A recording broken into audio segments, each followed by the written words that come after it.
सबसे तेज खबर श्रावस्ती चैनल में आपका स्वागत है। चैनल को लाइक शेयर सब्सक्राइब करें, साथ ही बेल आइकन दबाना न भूलें, जिससे हर अपडेट आपको सबसे पहले मिलती रहे। बढ़ते हैं खबरों की तरफ। श्रावस्ती जनपद में बहने वाली राप्ती नदी कभी कभी कहर बरपाती है, जिसके चलते लोग परेशान होते हैं। तहसील क्षेत्र इलाके के दर्जनों गाँव आज राप्ती नदी की कटान में है। राप्ती नदी का ये पूरा मामला है, जहाँ पर आप देख पा रहे हैं कि किस प्रकार से राप्ती नदी किसान की फसलों को अपने आगोश में लेती हुई नज़र आ रही है। यहाँ पर कलकल की आवाज़ और राप्ती नदी से निकल रही आवाज़ लोगों को डराने के लिए काफ़ी है। यह तस्वीरें देखकर ही आप अंदाज़ा लगा सकते हैं कि किसान किस प्रकार से परेशान है, उनकी फसलें किस प्रकार से चौपट होती जा रही हैं। इकौना इलाके के दर्जनों गाँव की ये स्थित है, जो राप्ती नदी किनारे रहते हैं। कहीं पर उनके घर जा रहे हैं तो कहीं पर उनकी खेती योग्य भूमि इसी राप्ती नदी में समाहित होती जा रही है। विकासखंड इकौना इलाके का ये पूरा मामला, जहां पर राप्ती नदी अपना कहर बरपा रही है। किसानों की सैकड़ों बीघा ज़मीन राप्ती नदी में समाहित होती जा रही है। किसान यहां पर अपनी फसलों को बचाने के लिए कुछ भी नहीं कर पा रहे हैं। सब कुछ प्रकृति के हाथों में है कि किस प्रकार से यहाँ पर राप्ती की विलासलीला दिख रही है और किसानों की फसल यहीं पर जलमग्न होती जा रही है। तस्वीरें आपकी स्क्रीन पर किस प्रकार से किसानों ने यहाँ पर अपने धान की फसल लगाई थी, जिन फसल को आज राप्ती नदी अपने आगोश में ले रही है।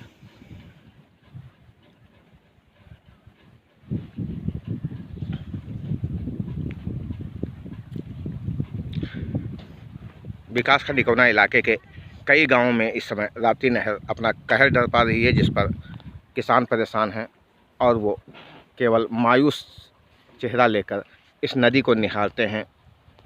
ऐसे में वो अपनी फसल भी नहीं बचा पा रहे। लोगों को दर्द देखना हो तो नदी के उस पार रहने वाले ग्रामीणों से मुलाकात करें, वहां तक पहुंचे, फिर लोगों को पता चलेगा कि आखिरकार दर्द क्या होता है, लोग परेशान किस प्रकार से होते हैं। राप्ती नदी की कटान से दहशत में इस समय ग्रामीण हैं। राप्ती नदी में बाढ़ का खतरा कम हुआ तो कटान में तेजी आ गई। जनपद के इकौना के भुतहा गांव कटान की चपेट में है। गांव में बना प्राथमिक स्कूल नदी से बमुश्किल 20 मीटर की दूरी पर रह गया है। ग्रामीणों ने कटान से पहले अपने सामान सुरक्षित रखने की मांग की है। कटान की तस्वीरें देखकर ही आप अंदाज़ा लगा सकते हैं कि नदी के उस पार रहने वाले कई गांवों के लोग इस समय कितना परेशान हैं, किस प्रकार से यहाँ कटान हो रही है, जिसके चलते ग्रामीणों की धड़कनें बढ़ी हुई हैं। बात करें विकासखंड इकौना इलाके के दुआबा पीड़ितों की, दर्जनों गांव के लोग हैं जो कटान से पीड़ित हैं।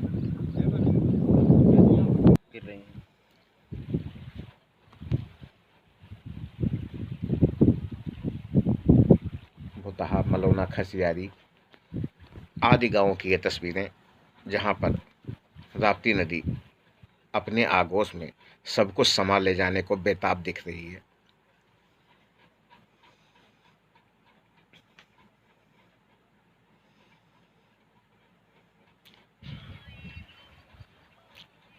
तस्वीरें देखकर अंदाज़ा लगाया जा सकता है कि कितनी मेहनत से गन्ने की फसल बोई गई थी, जो आज राप्ती नदी में धीरे धीरे विलीन हो रही है।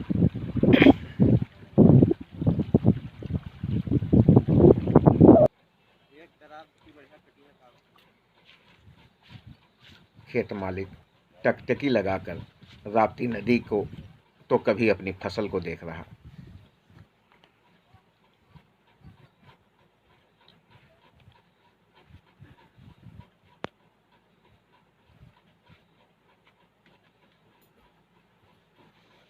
कभी कभी तस्वीरें भी बहुत कुछ बयां कर देती हैं। तस्वीर देखकर ही अंदाज़ा लगाया जा सकता है। क्या दिक्कत आ रही है? आप बड़े चिंतित खड़े हैं यहाँ खेत के किनारे, क्या मामला है? अरे सब गन्ना कटेगा।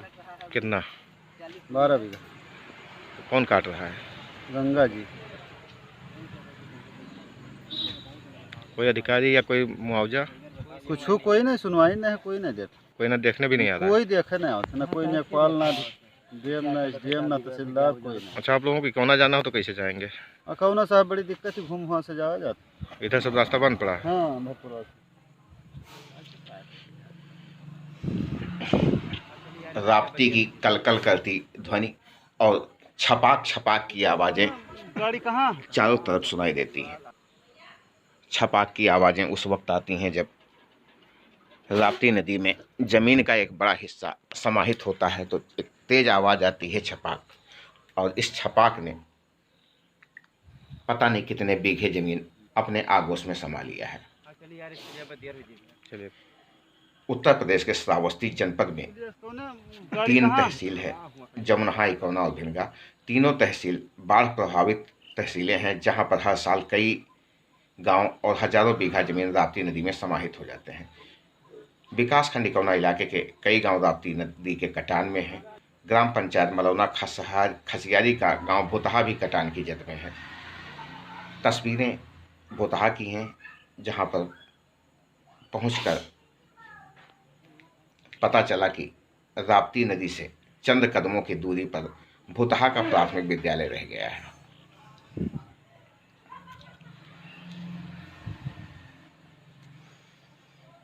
रुक जाओ।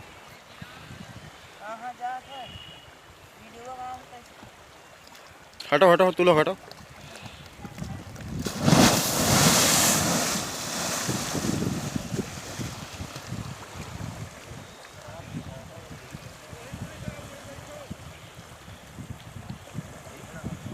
बड़े बड़े अफसरान, हुक्मरान बात तो करते हैं, परंतु दर्द यहाँ दिखाई पड़ता है। तस्वीर देखकर आप अंदाज़ा लगा सकते हैं कि नदी से चंद कदमों की दूरी पर प्राथमिक विद्यालय। ऐसे में प्राथमिक विद्यालय कटान की चपेट में है।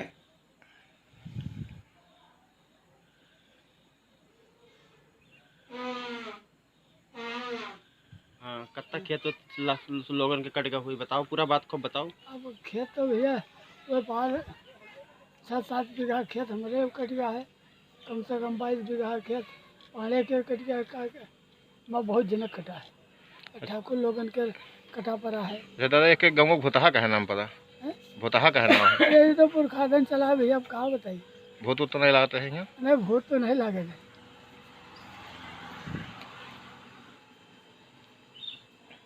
भोतहा का प्राथमिक विद्यालय जो राप्ती नदी से चंद कदमों की दूरी पर रह गया है। ऐसे में अगर कटान और बढ़ा तो राप्ती नदी की धारा में शिक्षा का मंदिर भी समाहित हो सकता है। भोतहा गांव की तस्वीरें देखकर आप अंदाज़ा लगा सकते हैं, कहाँ गए वो हुक्मरान, कहाँ गए वो विकास का ढिंढोरा पीटने वाले जनप्रतिनिधि और नेता।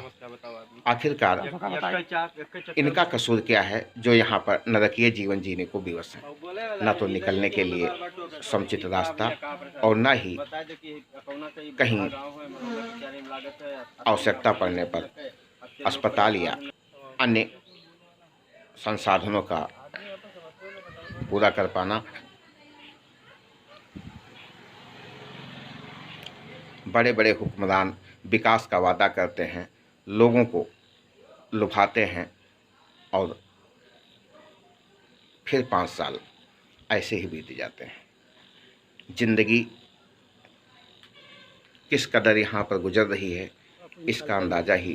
तो अकल अंधर पुरवा पुल से रात बिरात ले सकील डॉक्टर से मिश्रा डॉक्टर ले हम लोग जाए थे, और कुछ नहीं फायदा भाई। जब वहाँ तुलसीपुर भेजे ना तब वो डॉक्टर पकड़ पाए नहीं, लेकिन पेट में गांठ पड़ गया है। अच्छा, आपका गांव कौन सा है? हमारा गांव भोतहा मलौना खसियाई। अच्छा, तो ये रास्ता आपको नज़दीक पड़ता है, इस पे नहीं जा पाते आप अब लोग? कहाँ रात बिरात कहाँ पे पाए वझाओं कहाँ कूद पड़ी भूल जाइए।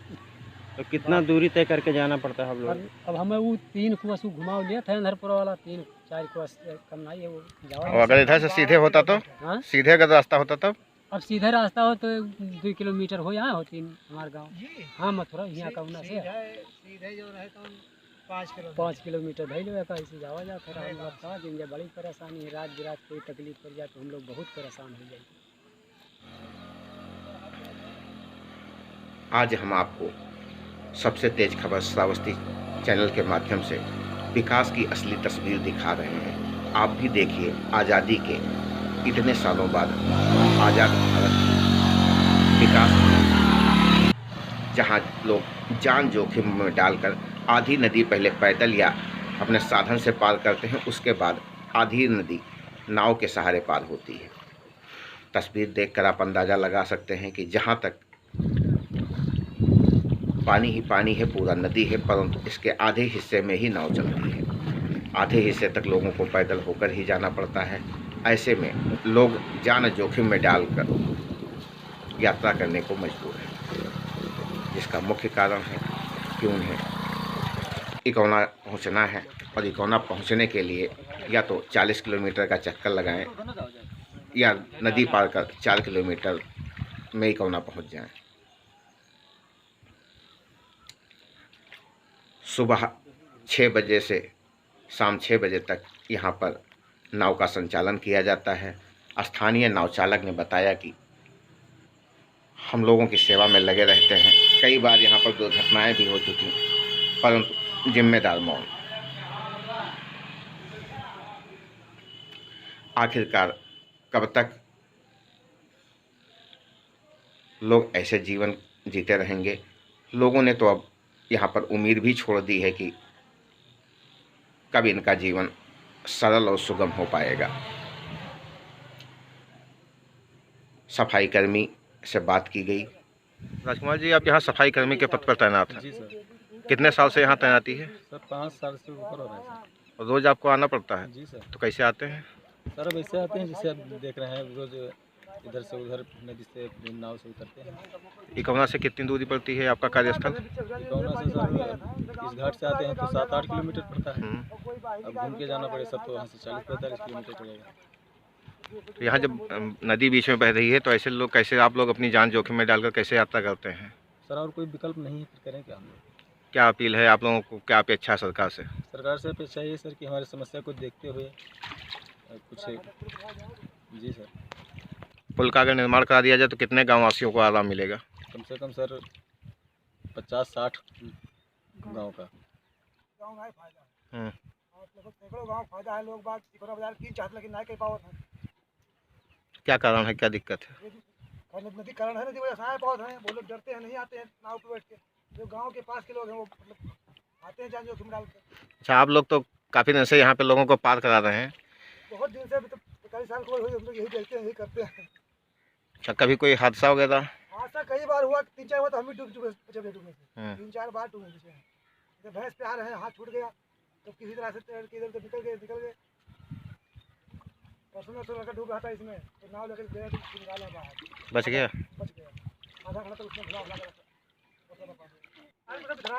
इन लोगों की बातों को सुनकर कुछ तो अंदाजा आपको भी हो गया होगा कि आखिरकार ऐसा क्यों है, कब तक है और कब तक रहेगा।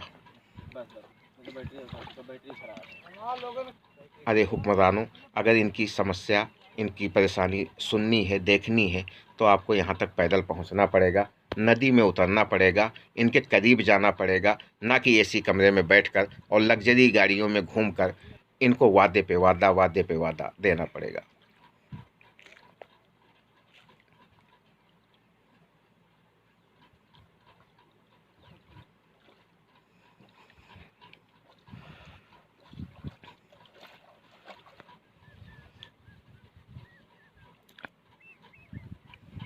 किसी भी चीज़ को देखने के लिए उसके पास तक जाना पड़ता है, वहाँ तक पहुँचना पड़ता है, लोगों से मिलना पड़ता है, तब जाकर तकलीफ़ का पता चलता है।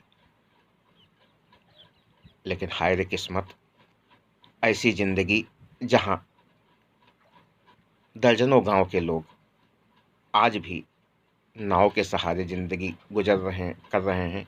लोग अपनी यात्रा नाव के सहारे कर रहे हैं। तस्वीरें देखिए, इसमें छात्र भी शामिल हैं तो कोई युवा भी शामिल है। हर कोई अपने घर जाने को बेताब राप्ती नदी के सीने पर नाव के सहारे रास्ता पार करता हुआ। यहाँ पर हादसे भी होते हैं, फिर भी लोग इनको इस पार से उस पार करने में कोई कसर नहीं छोड़ रहे। ऐसी तस्वीरें लोगों को परेशान कर सकती हैं, लोगों का दुख दर्द काफ़ी अंदर महसूस करा सकती हैं। इसके बावजूद भी कुछ नहीं हो रहा। न ये मेट्रो का सफ़र मांग रहे, न हवाई जहाज़ मांग रहे। एक पुल की मांग, जिससे इनका जीवन कुछ हद तक सरल हो जाए, बच्चों की शिक्षा हो जाए, लोगों का स्वास्थ्य अच्छा हो जाए। परंतु ना, इनको तो ज़िंदगी भर ऐसे ही सफ़र करना है।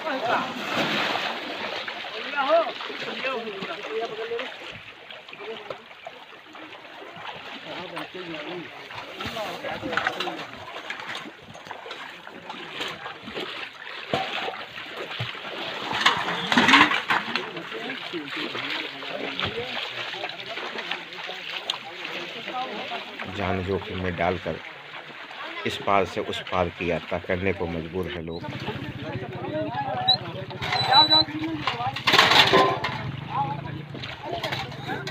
ये तस्वीरें भुतहा घाट की हैं, जहाँ पर लोग नाव के सहारे तिकोना से वापस होते हुए अपने गांव लौट रहे हैं।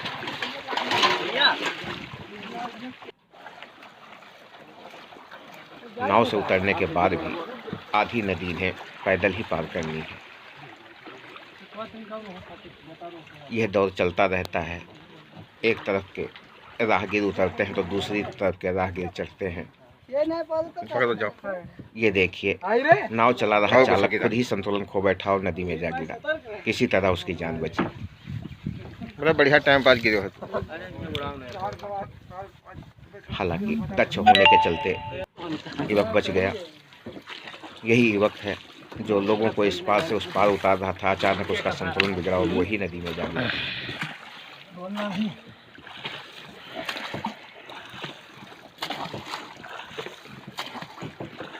किस प्रकार से ये लोगों को इस पार से उस पार पहुंचाते हैं, इसकी हकीकत जानने के लिए हमें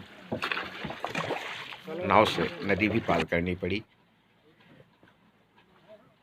जिसमें ऐसी तस्वीरें दिखीं जो आपको कटान समझाने के लिए पर्याप्त मुझे लग रही हैं।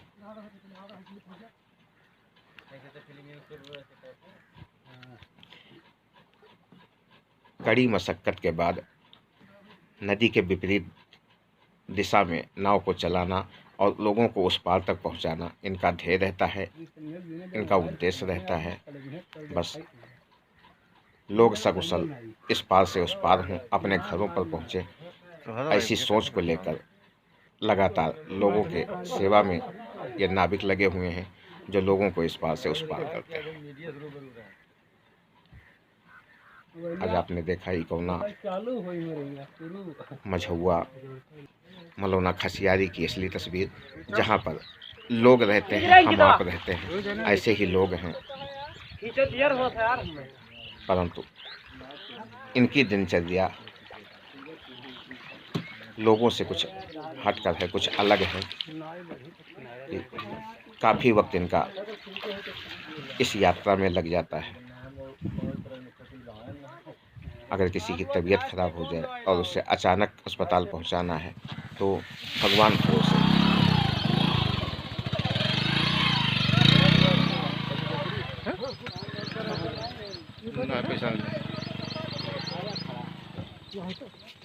आप हो? अरे ले लो, नहीं ले लो, नहीं ले लो।